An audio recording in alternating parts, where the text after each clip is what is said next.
I've always had this view that the way our society works is that every family needs one person that lifts the status of the whole family. Now, it's really hard to move in between classes in our invisible hierarchy that is the US society. It's much harder to go from a lower class upbringing to middle class than if you were born in the middle class. It's much easier to stay there. And the same, it's hard to go from middle class to upper class, but it's relatively easy to stay there, again, if you're born there. Now, you can sit back and complain about this, or you can go out and have yourself a riot or a protest, or you can be the one to stand up and do something for your family. And we think one of the best ways to do that is through owning your own business, because that is the best way to build that generational wealth to elevate both you and everyone that's gonna come after you. But that's not what we're gonna talk about here. We've got 700 videos on our profile talking about buying a business. On this one, we're going to talk about my family and who was the person that took everyone to come after them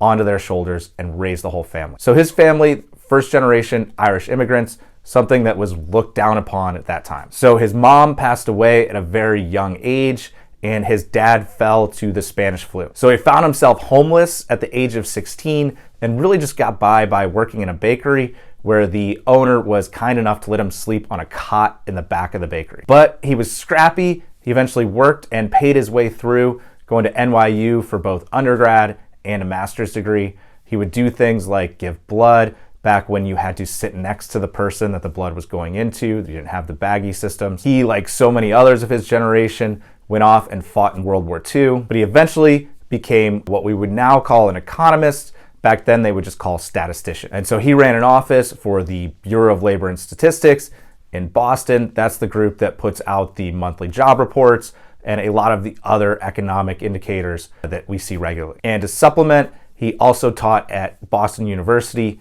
at nighttime. And because of all of his hard work, going from orphan to running a huge department for the government and teaching at a prestigious university, all of his kids grew up to do very well. His oldest son went to Harvard for both undergrad and law school. Both of his daughters both went to college, which is very unusual for the time, and all have done really well. Everyone in his family is doing well. Kids, grandkids, great-grandkids, all because he was the one that stood up and said, this isn't how things are going to stay, and we're going to bring things forward. So look at your family history. So who are the people in your family's history that brought your family up to where you are today if you were fortunate enough to be born in a really good situation? And if you're not, what are you going to do to be the person in your family that's the one that elevates it for both yourself and everyone to come after you? And it doesn't have to be buying a business, but if it is, we'd love to team up with you and help you do it. Give us a follow, check out the link in our profile to see how we can do it.